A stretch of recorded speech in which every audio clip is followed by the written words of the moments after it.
5 గంటలుగా ఈ వాన పడినట్లే ఉంది.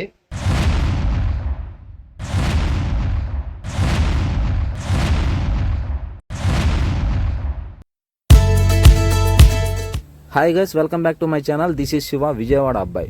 10,000 రూపీస్తో కేదార్నాథ్ మొత్తం ఎలా ఎక్స్ప్లోర్ చేయాలి అనేది మీకు ఈ వీడియోలో క్లియర్గా ఎక్స్ప్లెయిన్ చేస్తాను. ఎండ్ వరకు చూడండి. ముందుగా మనం కేదార్నాథ్ వెళ్ళాలంటే తెలుగు స్టేట్స్ నుంచి ఢిల్లీకి రీచ్ అవ్వాల్సి ఉంటుంది. నేను విజయవాడ నుంచి స్టార్ట్ అవుతున్నాను కాబట్టి విజయవాడ నుంచి ఢిల్లీ వెళ్ళడానికి నాకు స్లీపర్ క్లాస్ టికెట్ 800 రూపీస్ వరకు ఛార్జ్ అయింది.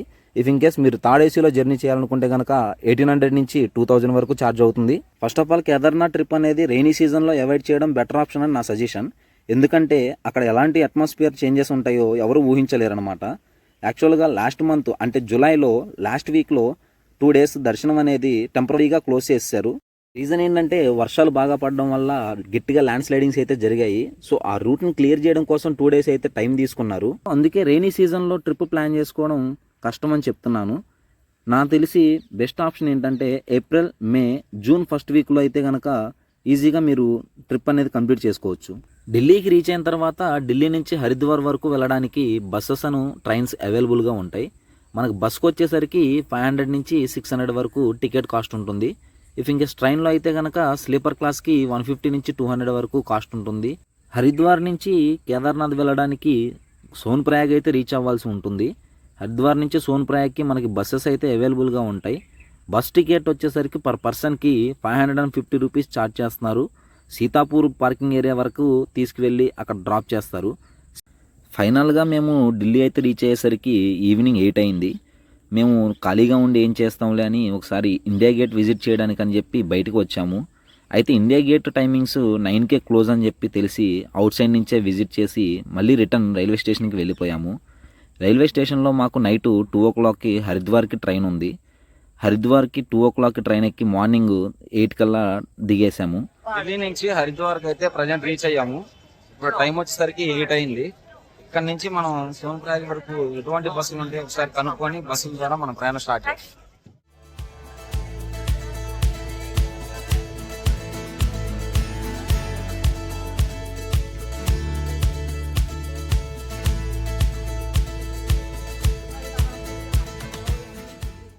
రైల్వే స్టేషన్లో హరిద్వార్లో దిగిన తర్వాత నుంచి మనకి రైట్ సైడ్న బస్ స్టాండ్ ఉంటుందన్నమాట. అక్కడ వరకు కొంచెం ఒక వాకబుల్ డిస్టెన్స్ 200 meters నడుచుకుంటూ వచ్చినట్లయితే మీకు కేదార్నాథ్కి అంటే సోన్ప్రయాగ్కి ప్రైవేట్ ట్రావెల్స్ వాళ్ళు అయితే అవైలబుల్గా ఉంటారు. మీకు ఏ బస్సులు ఉండవు అని చెప్పి బస్ స్టాండ్లో అడిగితే కొంతమంది మీకు నెగిటివ్ ఇన్ఫర్మేషన్ ఇవ్వచ్చు. సో అదేం పట్టించుకోమాకండి, ఎంక్వైరీ చేసుకుంటూ రండి. ఒక 200 meters దగ్గరలో బస్సులన్నీ లైన్లో పెట్టుంటాయి అనమాట. సోన్ప్రయాగ్కి 550 రూపీస్ ఛార్జ్ చేస్తున్నారు. ఇప్పుడు 9:30, 10కి స్టార్ట్ అయితే అంటే ఫుల్ఫిల్ అవ్వాలి మొత్తం బస్సు అంతా. బస్సు ఫుల్ అయిన తర్వాత స్టార్ట్ అవుతారు.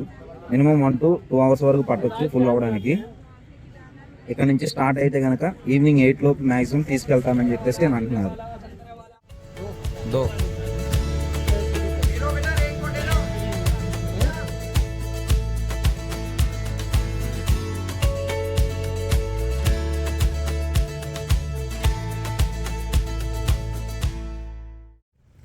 హరిద్వార్లో కూడా మనం చూడడానికి ఫేమస్ ప్లేసెస్ అయితే ఉన్నాయి. అందులో ఇంపార్టెంట్ అయినది మానసాదేవి అమ్మవారి టెంపుల్. అది శక్తిపీఠం అన్నమాట. ఆ టెంపుల్ గురించి ప్లస్ ఇంకా ఈవినింగ్ టైం వచ్చేసరికి గంగా హారతి అయితే ఇస్తారు. ఈ రెండింటి గురించి ఒక వీడియో అయితే చేశాను. ఆ వీడియో డిస్క్రిప్షన్లో లింక్ ఇస్తాను, చూడండి. మనం హరిద్వార్ నుంచి సోన్ప్రయాగ్ వరకు వెళ్ళడానికి సుమారుగా 230 kilometers వరకు ఉంటుంది. అందుకు జర్నీ టైం వచ్చేసరికి 8 to 10 hours వరకు పడుతుంది. వెళ్ళే దారిలో లంచ్ కోసం అని చెప్పి ఒక హోటల్ దగ్గర అయితే ఆపారు. ఒక 30 to 40 minutes అయితే బ్రేక్ తీసుకున్నాము. ఆ తర్వాత మళ్ళీ స్టార్ట్ అయ్యాము. వెళ్ళే దారిలో మాత్రం లొకేషన్స్ చాలా బాగున్నాయి. వాటర్ ఫాల్స్ కానీ ఆ క్లౌడీ హిల్స్ కానీ చాలా అందంగా కనిపించాయి. అయితే సోన్ప్రయాగ్ దగ్గర దాకా అయితే వచ్చాము. ఈ సీతాపూర్లో కింద పార్కింగ్ అనమాట. ఇదే లాస్ట్ స్టాప్. సీతాపూర్ అయితే లాస్ట్ స్టాప్ అని చెప్పారు. ఇక్కడ నుంచి సోన్ప్రయాగ్ వరకు నడుచుకుంటూ వెళ్ళి అక్కడ రూమ్స్ అయితే తీసుకోవాలి. ఇక్కడ చాలా మంది రూమ్స్ అని అంటున్నారు, కానీ ముందుకెళ్తే మనకి ఇంకా పొద్దున్నే లేచి రెడీ అయ్యి వెళ్ళడానికి కొంచెం బాగుంటుంది కదా అని చెప్పి ఫ్రంట్కి వెళ్తున్నాం. సోన్ప్రయాగ్లో ఎగ్జాక్ట్గా రిజిస్ట్రేషన్ ఆఫీస్ ఎదురుగానే ఆశ్రూ హోటల్ అని చెప్పి ఒక హోటల్ దొరికింది. అక్కడ 2 personsకి 450 రూపీస్ అయితే ఛార్జ్ చేశాడు. చాలా రీజనబుల్ ప్రైజే అనుకోవచ్చు. మనం ప్రజెంట్ అయితే సోన్ప్రయాగ్లో ఆషు హోటల్ అని చెప్పేసి హోటల్లో అయితే స్టే తీసుకున్నాము. సో ఇక్కడ వచ్చేసరికి మనకు రూమ్ చాలా డెడ్ చీప్గా దొరికింది. 2 పర్సన్స్ స్టే చేయడానికి ఓన్లీ 450 రూపీస్ అని చెప్పేసి అన్నారు. అంటే స్టార్టింగ్ 600 చెప్పారు. మనం బార్గింగ్ చేయడం వల్ల 450 రూపీస్ అయితే మన రూమ్ ఇస్తున్నారు అనమాట. చాలా తక్కువకు దొరికిందని చెప్పొచ్చు. 24 అవర్స్కి 450 అంటే చాలా రీజనబుల్. మనకి డార్మెటరీలోనే చూసుకుంటే సీజన్ టైంలో మినిమం 500 తీసుకున్నారు. లాస్ట్ టైం వచ్చినప్పుడు నాకు 500 ఛార్జ్ చేశారు. ఇప్పుడు రూమే మనకి 450 రూపీస్ ఇస్తున్నారు. చాలా రీజనబుల్ అని చెప్పొచ్చు. ఎర్లీ మార్నింగ్ అయితే లేచి మనం ఫ్రెష్ అప్ అయిపోయిన తర్వాత ఇక్కడ నుంచి ట్రెక్కింగ్ అయితే స్టార్ట్ చేయడానికి మనం బయలుదేరిపోతున్నాం.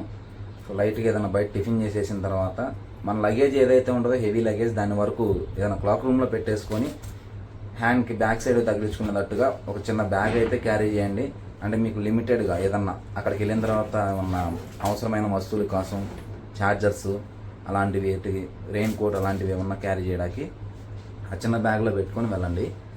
మీకు ఎక్కువ లగేజ్ అనేది క్యారీ చేయడానికి యాక్సెప్ట్ చేయొద్దు ఫస్ట్. దేనికంటే చాలా ఇబ్బంది పడతారు అన్నమాట. మీరే నడవడానికి చాలా కష్టపడాలి. అందులో మీకు బ్యాక్ సైడ్ ఇంకా లగేజ్ అంటే ఇంకా ఇబ్బంది పడతారు.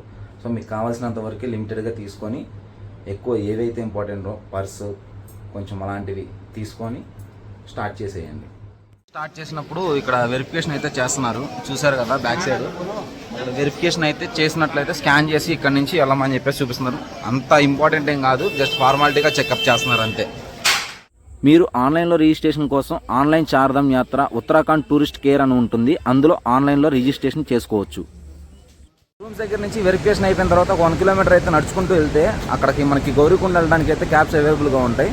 వాళ్ళు ప్రైవేట్ క్యాబ్స్లో వాళ్ళు తీసుకెళ్తారు. క్యాబ్స్ వరకు అయితే వచ్చేసాము. సో ఇక్కడ నుంచి 50 రూపీస్ ఛార్జ్ చేస్తున్నారు గౌరీకుండ వరకు అయితే. బ్యాక్ సీట్లో 4 మెంబర్స్, ఫ్రంట్ 2 మెంబర్స్, ఆ బ్యాక్ సైడ్ 6 మెంబర్స్.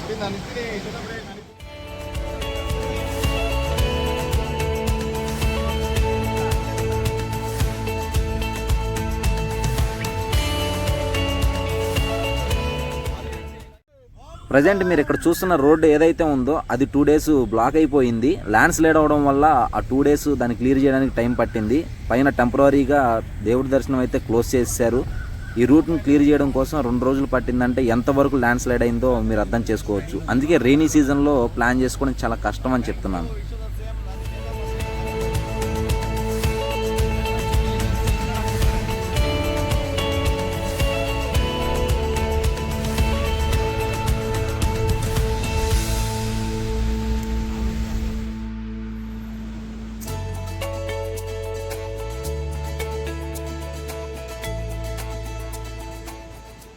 ప్రజెంట్ మనం చూస్తున్న ప్లేస్ ఏదైతే ఉందో అది మార్కెట్ ప్లేస్. దీన్ని గౌరీకుండ్ మార్కెట్ ప్లేస్ అంటారు. 2013లో వచ్చిన ఫ్లడ్స్కి ఈ మార్కెట్ ప్లేస్ మొత్తం ఎఫెక్ట్ అయ్యింది. ప్రజెంట్ మళ్ళీ ఇప్పుడు రీకన్స్ట్రక్షన్ చేసుకొని అలా ఉంటుందన్నమాట. పక్కనే ఉన్న రివర్ ఫ్లోటింగ్కి ఈ మార్కెట్ ప్లేస్ అంతా కొట్టుకెళ్ళిపోయింది. సో ఇక్కడ కిందకి వెళ్తే కనుక మనకు టెంపుల్ ఉంటుంది. టెంపుల్లో విజిట్ చేసుకుని పైకి రావచ్చు. ఇక్కడ చూస్తున్నట్లయితే మొత్తం గుర్రాల లైన్లో ఉన్నాయి కదా. ఇవన్నిటిని ఏంటంటే ఫస్ట్ మనం బుక్ చేసుకోవాలి. పైకి వెళ్ళడానికి మినిమం 2500 రూపీస్ అనేది ఛార్జ్ చేస్తారు. మళ్ళీ రిటర్న్ కిందకి రావడానికి అయితే 2000 ఛార్జ్ చేస్తున్నారు. అంటే ఓవరాల్గా 5500 అయితే ఛార్జ్ చేస్తున్నారు. ఇది అన్ సీజన్ కాబట్టి కొంచెం రేటు తక్కువగానే ఉంది. అదే సీజన్లో అయితే 6500 నుంచి 6000 వరకు ఉండొచ్చు. ఇప్పుడు మనకు కనిపిస్తున్న ఈ ఆర్చ్ ఏదైతే ఉందో దీన్ని గేట్వే ఆఫ్ కేదార్నాథ్ అంటారు. అంటే మనం ట్రెక్కింగ్ స్టార్ట్ చేసే ప్లేస్ అనమాట. దీన్ని ఒక ఆర్చ్ని గేట్వే ఆఫ్ కేదార్నాథ్ అని చెప్పేసి పేరు పెట్టారు. ఇక్కడ మీరు చూస్తున్నది ఏదైతే ఉందో ల్యాండ్ స్లైడింగ్ అయితే జరిగింది. ఇది వర్షాకాలం కాబట్టి కొంచెం జాగ్రత్తగా ఉండాలి. అంతా మొత్తం కొట్టుకుపోయిందనమాట కొండ చర్యలు తిరిగి.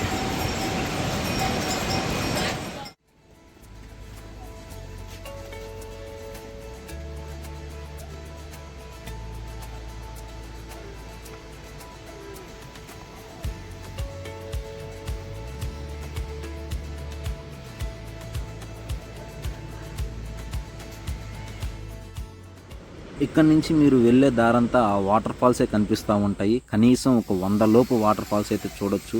చాలా పెద్ద పెద్ద వాటర్ ఫాల్స్ అయితే ఉంటాయి. అడుగడుగున వాటిని చూసుకుంటూ వెళ్ళొచ్చు. అలాగే మీకు ల్యాండ్ స్లైడ్ అయినవి, రాక్ ఫాల్ అయినవి కూడా కనిపిస్తూ ఉంటాయి. చాలా జాగ్రత్తగా వెళ్తూ ఉండండి. దారి మధ్యలో ఎప్పుడన్నా కానీ జారొచ్చు. అవి చూసుకుంటూ జాగ్రత్తగా ప్రయాణం చేయడం చాలా మంచిది.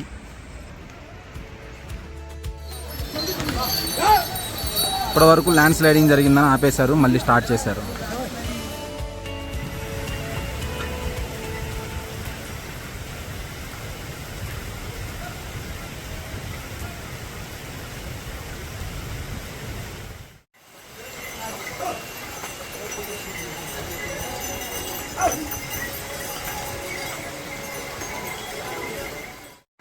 ప్రజెంట్ మనం మ్యాక్సిమం 10 కిలోమీటర్స్ వరకు అయితే ఎక్కాము. ఇక్కడ మనకు కనిపిస్తుంది కదా back side Shri Kedarnath 10.5 kilometres వరకు అయితే ఉంది. ఇక్కడ నుంచి మనం ట్రావెల్ చేసుకుంటూ మళ్ళీ ట్రెక్కింగ్ 10.5 కిలోమీటర్స్ నాన్ స్టాప్గా వెళ్తామే. ఇంకా మధ్యలో ఫుడ్ అని చెప్పి కొంచెం సేపు ఆగాము. మ్యాగీ 70 రూపీస్ తీసుకున్నాడు, వాటర్ బాటిల్ కూడా 70 రూపీస్ తీసుకున్నాడు. ఛార్జెస్ అయితే డబుల్ ట్రిపుల్ కూడా ఉన్నాయి. మీకు వెళ్ళే దారిలో ప్రతి చోట ఇలాంటి చిన్న చిన్న షాప్స్ ఉంటాయి. అక్కడైతే ఫుడ్కి మీకు ఇబ్బంది లేకుండా ఉంటుంది. రోటీ, మ్యాగీ ఇవే ఎక్కువ అమ్ముతున్నారు.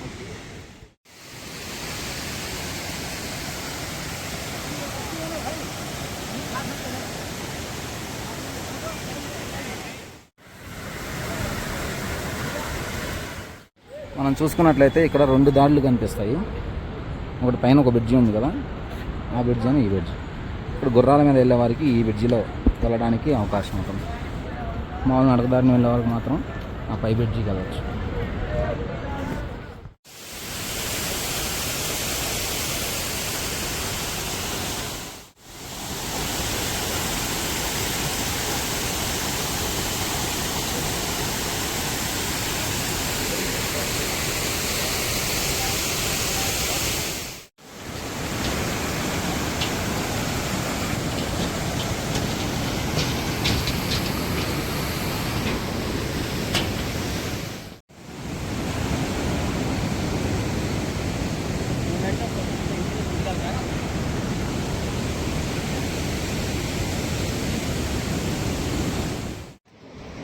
కేదార్నాథ్ ఇంకొక 7 కిలోమీటర్స్ ఉంది అనగా వర్షం స్టార్ట్ అయింది.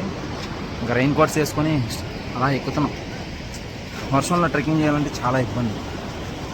వాతావరణం నిన్నటి వరకు బాగానే అనుకూలంగా ఉంది, ఇప్పుడు మాత్రం వర్షం బాగా పెరిగిపోయింది. వర్షం అయితే ప్రస్తుతానికి తగ్గింది. మీకు వెనకాల కనిపిస్తుంది కదా, ఇదే చాలా ట్రెక్కింగ్లో కీలకమైన ఘట్టం. ఇది చాలా హైట్ ఉండిద్ది అనమాట. ఇప్పుడు వరకు చేసిన ఒక ఎత్తు అయితే దీని వరకు చేయడం ఒక ఎత్తు. చాలా కష్టంగా ఉంటుంది. అలాగోలా కష్టపడి ఎక్కాలి, తప్పదు.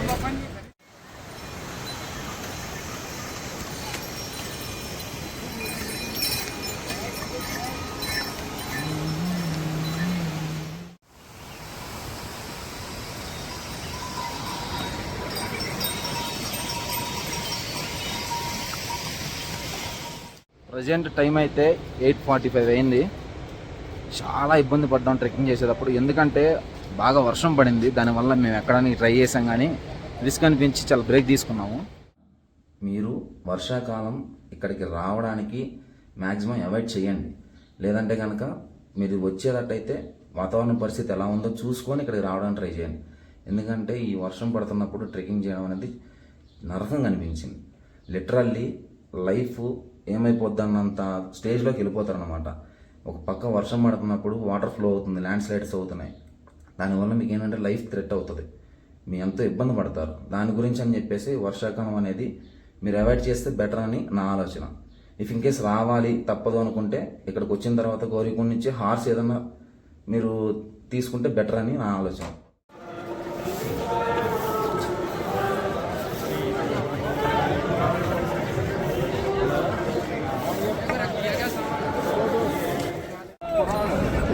నేను లాస్ట్ టైం వచ్చినప్పుడు ఇదంతా ఫుల్ క్రౌడ్ ఉండే, కానీ ఇప్పుడైతే అలా లేదు. చాలా తక్కువ మంది ఉన్నారు. దర్శనం కూడా చాలా ఈజీగానే అయిపోతుంది. 1.5-2 అవర్స్లో అయిపోతుంది. లాస్ట్ టైం అయితే నేను ఉన్నప్పుడు దర్శనానికి వచ్చినప్పుడు ఇంత కింద 1 కిలోమీటర్ వరకు క్రౌడ్ ఉండేవాళ్ళు. ఇప్పుడు అంతమంది లేరు, అంత ఈజీగానే దర్శనం అవుతుంది. దర్శనం అయితే చాలా బాగా జరిగింది. స్పర్శ దర్శనం చేసుకున్నాము. ఎర్లీ మార్నింగ్ 5 o'clockకి మేము లోపలికి ఎంటర్ అయ్యాము. సో లోపలికి ఎంటర్ అయిన తర్వాత అభిషేకం చేసిన తర్వాత స్పర్శ దర్శనం అయ్యి బయటకు వచ్చాము. చాలా బాగా దర్శనం జరిగింది. దీనికంటే క్రౌడ్ చాలా తక్కువ ఉంది ఆ టైంలో. ఇది అన్ సీజన్ కాబట్టి చాలా తక్కువ మంది వస్తున్నారు. మీరు రావడానికి ట్రై చేయండి, బట్ ఏంటంటే చాలా రిస్క్ ఉంది. దాన్ని ఫేస్ చేసేటట్టుగా అన్నీ సెట్ చేసుకొని రండి. టెంపుల్ బ్యాక్ సైడ్ ఉన్న స్టోన్ ఏదైతే ఉందో దాన్ని భీమ్శిల అంటారు. ఆ భీమ్శిల గురించి మీ అందరికీ తెలుసు, తెలియని వారికి అయితే చెప్తున్నాను. 2013లో ఫ్లడ్స్ ఏవైతే వచ్చాయో అప్పుడు ఆ స్టోన్ అనేది పైనుంచి డొల్లుకుంటూ వచ్చి టెంపుల్ బ్యాక్ సైడ్ అయితే ఆగింది. అలా ఆగడం వల్ల ఆ టెంపుల్ బ్యాక్ సైడ్ నుంచి వాటర్ అటు ఇటు వెళ్ళిపోయి గుడికి ఏమీ ఇబ్బంది కాకుండా ఆగిందనమాట. అందుకే భీమ్శిల అని అంటారు దాన్ని. టెంపుల్ బ్యాక్ సైడ్ చూసుకున్నట్లయితే మనకి ఆదిశంకరాచార్యులు గారి సమాధి అయితే ఉంటుంది. ఈ టెంపుల్ కన్స్ట్రక్షన్ చేయడానికి మెయిన్ పర్సన్ అని కూడా చెప్పుకోవచ్చు. గుడి దగ్గర నుంచి కాలభైరవుని దగ్గరికి వెళ్ళడానికి 500 మీటర్స్ ఉంటుంది. సైడ్ నుంచి వచ్చి ఇలా ఒక రూట్లో వెళ్ళాలి.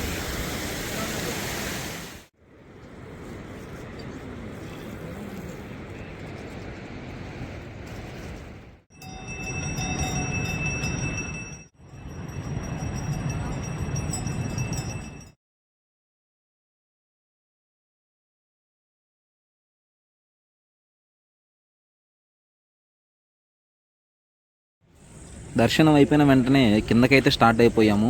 సుమారుగా ఒక 5 నుంచి 6 గంటల వరకు పడుతుంది కిందకి దిగడానికి.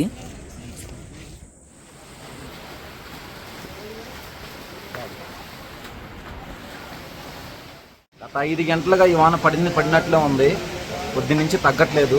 ఇలాగే ట్రెక్కింగ్ చేసుకుంటూ కింద దిగాల్సి వస్తుంది. సో ఇలా ఉంటుంది సిచ్యువేషన్. మీరు నడుచుకుంటూ వస్తే ఈ సీజన్లో దయచేసి అర్థం చేసుకోండి. చూసారా ఎంత రిస్క్ పడుతున్నాం. చుట్టుపక్కల మొత్తం అందరూ వెయిటింగ్. వర్షం ఫుల్గా పడుతుంది. వర్షం కాస్త తుఫానుగా మారింది. ఈ క్యాబుల్లో అన్నీ బ్లాక్ అయిపోయినాయి. రాక్ ఫాల్ అయిందంట దారి మధ్యలో, అందుకని ఆపేశారు. ఇప్పుడు అందరూ కదిలే వరకు వెయిట్ చేయాలి. ఇక్కడ నుంచి బళ్ళు కదలాలంటే ఫస్ట్ అక్కడ క్లియరెన్స్ వస్తే కానీ ఇక్కడ నుంచి బళ్ళు కదలవు. ఇలా వర్షంలో తడుస్తూ ఉంచడమే తప్ప వేరే దారే లేదు. అందుకే రిస్క్ అని చెప్తున్నాను. ప్రయాణించే ముందు 1కి 10 సార్లు ఆలోచించుకొని స్టార్ట్ అవ్వాలి అని.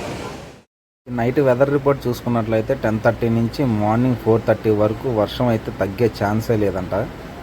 లక్ ఉంటే ఏమన్నా అట్మాస్ఫియర్లో చేంజ్ ఉంటే కనుక ఈ వెదర్ చేంజ్ అయ్యి వర్షం తగ్గితే కనుక ఎర్లీగా ఇక్కడ నుంచి బయటపడే ఛాన్స్ ఉంటుంది. నైట్ ఇక్కడే స్టే చేయాలి. మీరు ఇప్పుడు చూస్తుంది అయితే డార్మెటరీ గౌరీకుండలో ఉన్న ప్లేస్ ఇది. ఇక్కడికి వేరే ఛాన్స్ లేక ఇంకా ఈ డార్మెటరీలో బెడ్ అయితే తీసుకోవాల్సి వచ్చింది. per 100కి ఒక పర్సన్కి ఛార్జ్ చేస్తున్నారు. గైస్ యాక్చువల్గా నిన్న నైట్ 10:30కి ఒక డార్మెటరీ అయితే మాకు దొరికింది. అక్కడ స్టే చేయాల్సి వచ్చింది. ఎందుకంటే ఫ్లోటింగ్ బాగా ఎక్కువగా ఉంది. అది కాకుండా పైనుంచి వర్షం భయంకరంగా పడతా ఉంది. ఆ వర్షం కారణంగా చాలా వరకు ఇబ్బంది పడ్డాం మేము. ఎట్టకేలకు ఫైనల్గా మాకు బెడ్లు అయితే దొరికినాయి డార్మెటరీలో. సో అందులో స్టే చేసాము నైట్ అంతా. మార్నింగ్ ఇక్కడ నుంచి బయలుదేరదామంటే అక్కడ రాక్ ఫాల్ అయింది. సోన్ప్రయాగ్ వెళ్ళడానికి మొత్తం రోడ్ అంతా క్లోజ్ అయిపోయింది. నడుచుకుంటూ వచ్చేవాళ్ళు రావట్లేదు, వెళ్ళేవాళ్ళు వెళ్ళట్లేదు. రోడ్ బ్లాక్ అయిపోయింది. ఎన్డీఆర్ఎఫ్ వాళ్ళు వచ్చి దాన్ని ఎప్పుడైతే క్లీన్ చేస్తారో అప్పుడే మనకి ఇదంతా మళ్ళీ సాఫీగా నడుస్తుందని చెప్పేసి అని అంటున్నారు. అప్పటి వరకు వెయిట్ చేయాల్సిందే. మ్యాక్సిమం 11 to 12 వరకు అవ్వచ్చు టైం అని అంటున్నారు. అప్పటి వరకు వెయిట్ చేయాల్సిందే. చూడండి, ఇలాంటి సీజన్లో వస్తే పరిస్థితులు ఇలా ఉంటాయి. ఎక్స్పెక్ట్ చేసిన దానికి ఆ డేట్కి రీచ్ అవ్వలేకపోవచ్చు. నైట్ అయితే ఈ రివర్ ఎంతలా పైకి వచ్చిందంటే ఆ ఫ్లోటింగ్ కూడా భయంకరమైన సౌండ్ అనమాట. నిద్రపోవడానికి కూడా భయంగా పడుకోవాల్సి వచ్చింది. రిటర్న్ కిందకైతే స్టార్ట్ అయ్యాము. చూసారా నైట్ రాళ్ళు ఎలా పన్నాయో కిందకి మీకు కనిపిస్తున్నాయి కదా. పైనుంచి కొండరాళ్ళు కింద పన్నాయి. మీకు ఇక్కడ కనిపిస్తుంది కదా, జనాలందరూ బ్లాక్ అయిపోయి నుంచొని ఉన్నారు వెళ్ళకుండా. దీనికి కారణం ఏంటంటే ఫ్రంట్ మనకు ల్యాండ్ స్లైడ్ అయితే జరిగింది. అది నైట్ జరిగింది. సో దాన్ని క్లియర్ చేయడానికి ఇప్పటికీ ఇంకా అవ్వలేదన్నమాట. సో అది క్లియర్ అయిన తర్వాత మనల్ని పంపించడానికి రెడీగా ఉన్నారు. అది క్లీన్ చేయడానికి కనీసం మమ్మల్ని ఇక్కడ 1 hour వరకు వెయిట్ చేయించారు. సో క్లియర్ చేసి పంపిస్తున్నారనమాట. అటు సైడ్ నుంచి కానీ ఇటు సైడ్ నుంచి కానీ ఇప్పుడే స్టార్ట్ అయ్యారు జనాలందరూ.